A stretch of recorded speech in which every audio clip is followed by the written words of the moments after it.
সুপ্রিয় ডিগ্রি তৃতীয় বর্ষের ছাত্রীরা, আসসালামু আলাইকুম। আজকে আমরা ব্যাংক অ্যাকাউন্টসের এক্সারসাইজ C13 করব, commerce পাবলিকেশনের।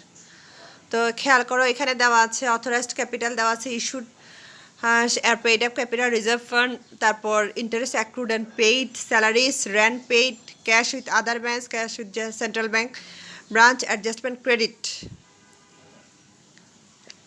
bills payable, premises, cash in hand, board from banks, interest and discount, commission, exchange and brokerage, bills discounted, AP.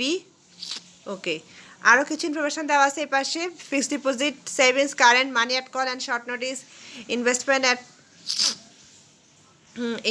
At cost, loans, overdraft, bills for collections, general expense, stationery, auditors fee, profit and loss account, অনেক কিছু দেওয়া আছে এখানে। অ্যাডজাস্টমেন্টগুলো একটু খেয়াল করি শুধু। A rebate on bills discounted for the year amounted to টাকা 3,500 অ্যান্ড প্রোভাইড টাকা 12,500 for bad and doubtful debts. A dividend of 5% declared for the year. আচ্ছা, এখানে রিবেট অন বিলস ডিসকাউন্টেড আছে, আর ব্যাড ডেটস আছে, ডেপ্রিসিয়েশন আছে, তারপর হচ্ছে যে ডিভিডেন্ড ডিক্লেয়ার করেছে, আর আছে there are unpaid salary for the year 5,000। Okay, এবার অঙ্কটা খেয়াল করো। সবার আগে আমরা জানি ইনকামগুলো আসে। ইনকাম হচ্ছে ব্যাংকের বড় ইনকাম হচ্ছে ইন্টারেস্ট আর ডিসকাউন্ট। তো ইন্টারেস্ট থেকে সবসময় বাদ যাবে rebate on bills discounted, rebate on bills discounted বাদ যাবে, তাহলে হবে নেট ইন্টারেস্ট। এরপর হচ্ছে commission, exchange, total operating income, তার থেকে যত খরচ আছে স্যালারিজের সাথে বকেয়া যোগ হয়েছে, তারপরে তোমার rent paid, general expense, stationery, auditor fees, যা যা খরচ আছে সব এখানে এসছে। তারপর হচ্ছে ডেপ্রিসিয়েশন, এগুলো এতটুকু বাদ গেলে, এই যে ডেপ্রিসিয়েশন বাদ গেল, বাদ দেওয়ার পর হলো profit before provision against taxes less provision. এরপর যাবে যত প্রভিশন আছে, ব্যাড ডেটস বাদ যাবে, তারপরে তোমার যে ব্যাড ডেটস বাদ দিলে যেটা হবে সেটা হবে নেট প্রফিট। এবার এখান থেকে অ্যাপ্রোপ্রিয়েশন কিছু, মুনাফা বন্টন বাদ যাবে কিছু। তো মুনাফা বন্টনগুলো হবে তোমার, একটা ব্যাংকে আমরা জানি সবসময় 20% বিধিবদ্ধ সঞ্চিতি রাখতে হয়, স্ট্যাটিউটরি রিজার্ভ। এরপর আছে ডিভিডেন্ড,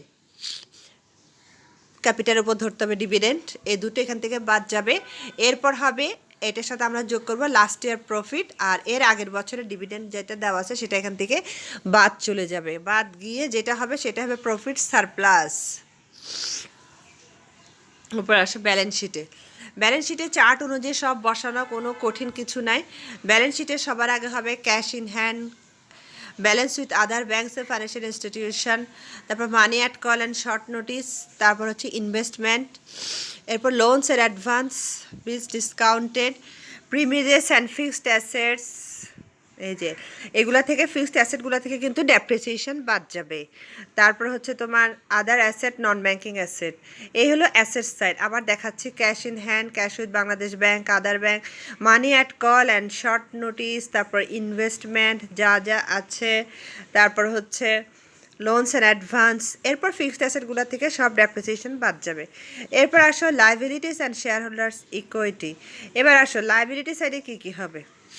লাইবিলিটি আমরা জানি সবার আগে ক্যাপিটাল বসে যায়, তারপরে ক্যাপিটাল পরে সবার আগে বসবে borrowings, loan from other banks, এরপর হবে ডিপোজিটগুলো বসবে, বিলস পেবেল, আদার লাইবিলিটিসের মধ্যে এপি, branch adjustment account, rebate on bills ডিসকাউন্টের, provision for bad debts, unclaimed dividend, proposed dividend, salaries payable, এগুলো সব এখানে বসবে।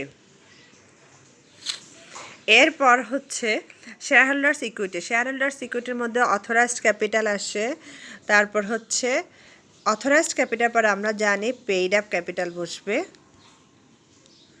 এরপর হবে পেইড আপ ক্যাপিটাল, তারপরে